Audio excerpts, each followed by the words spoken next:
Welcome to this explainer. Okay, today we're diving into a topic that's, well, deeply unsettling but absolutely fascinating. When we look back at history's darkest moments, genocides, wartime cruelties, massive societal breakdowns, we really like to comfort ourselves with a lie. We tell ourselves that the perpetrators were just deviants, sadists, monsters, right? But behavioral psychology reveals a much darker, much more complex truth. It turns out the overwhelming majority of people who commit horrific acts are not monsters at all. They are, tragically, terrifyingly ordinary. So let's really think about this for a second.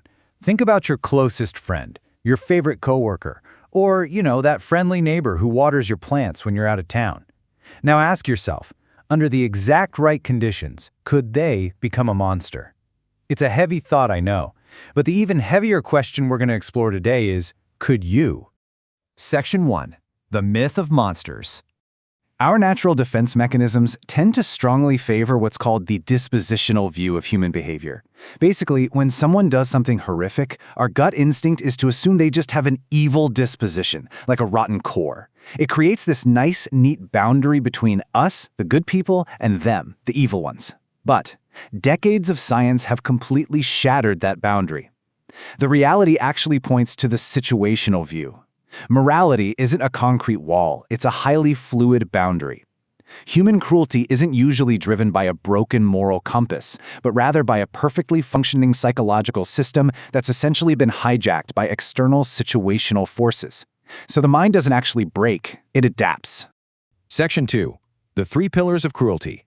There is this sort of holy trinity of cruelty, made up of obedience to authority, de-individuation, and dehumanization. These are the three pillars of social compliance. Let's start with the first one.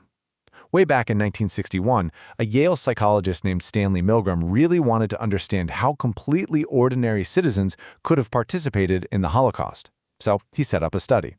Participants were told to administer electric shocks to a stranger in another room every time that stranger answered a question wrong. Now, the shocks weren't real, but the participants 100% believed they were. An actor in the other room would scream and eventually go completely dead silent. And whenever the participant hesitated, a researcher in a gray lab coat simply said, "The experiment requires that you continue." Now, before the study even started, Milgram actually asked a group of psychiatrists to predict how many people would go all the way up to the maximum lethal 450-volt shock. These experts predicted less than 1%. They genuinely thought only true psychopaths would actually do it. But the actual result? 65%. Literally, nearly 2/3 of completely ordinary men and women flipped that final switch simply because a guy in a lab coat told them to. They sweated, they trembled, but they obeyed. The second pillar, de-individuation, happens when you put on a uniform or maybe join a chanting crowd. Your personal identity just dissolves into the collective. But it's actually the third pillar that is arguably the most dangerous. So, the crucial thing here is how dehumanization literally alters our brain chemistry. Our brains are hardwired for empathy, sure, but we only extend it to those we actually view as human.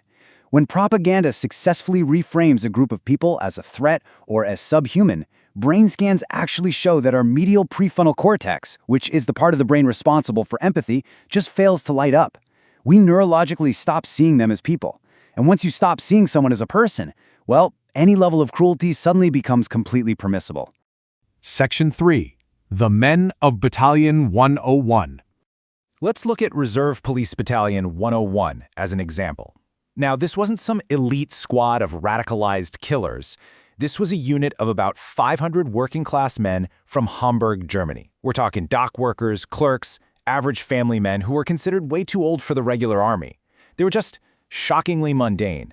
Yet in July 1942, they were sent to a Polish village in order to massacre the entire Jewish population of that village. But right before the massacre began, their commander, Major Trapp, stepped in front of them and did something completely extraordinary. He gave his men a choice. He said, and I quote, "If any of the older men among you do not feel up to this task, you may step forward." Think about that. There was no threat of a firing squad, there was no prison sentence for refusing. He explicitly gave them a completely guilt-free way out of the execution orders. Out of 500 ordinary men, only 12 stepped forward to refuse. Just 12. The remaining 488 men stayed in line. And over the course of the war, this single battalion of ordinary clerks and dock workers went on to participate in the deaths of over 80,000 innocent people.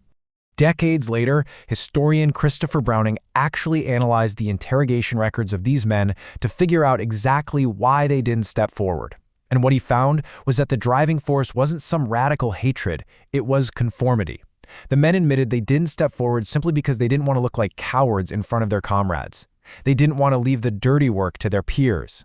It's terrifying, but the social pressure to conform to the group was actually more powerful than their internal moral prohibition against murder. Section 4. The slippery slope. Psychologists call this incremental conformity. It's a massive, slippery slope. I mean, no one just wakes up one day and commits a war crime, right?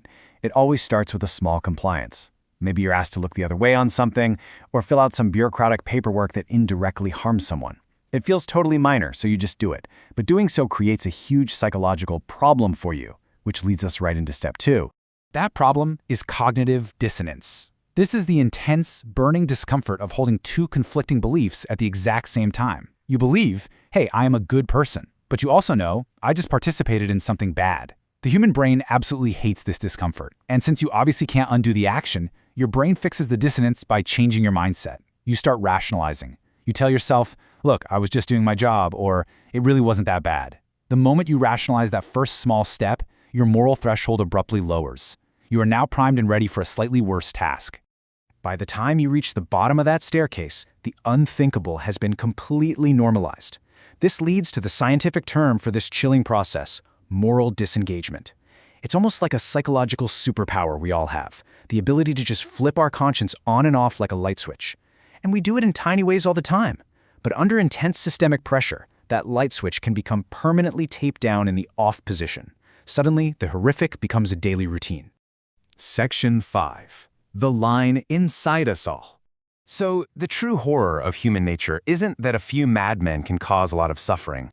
The true horror is that the massive social machinery of cruelty relies almost entirely on the cooperation of decent, ordinary people. Evil rarely arrives as a shouting monster. Most of the time, it arrives in a sharp suit, offering order, safety, and a sense of belonging. It just asks you to trust the system, blame the outsiders, and simply do your job. The philosopher Alexander Solzhenitsyn profoundly noted, "The line dividing good and evil cuts through the heart of every human being." Morality is not a fixed trait. It is a situational tightrope that we are all walking every single day.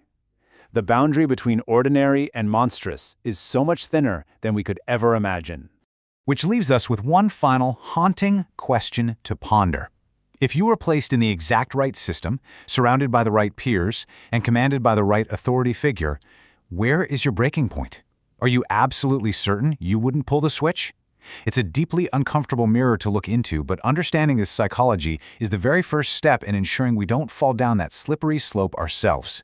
Thank you so much for joining me for this explainer. Keep questioning, keep learning, and as always, stay vigilant.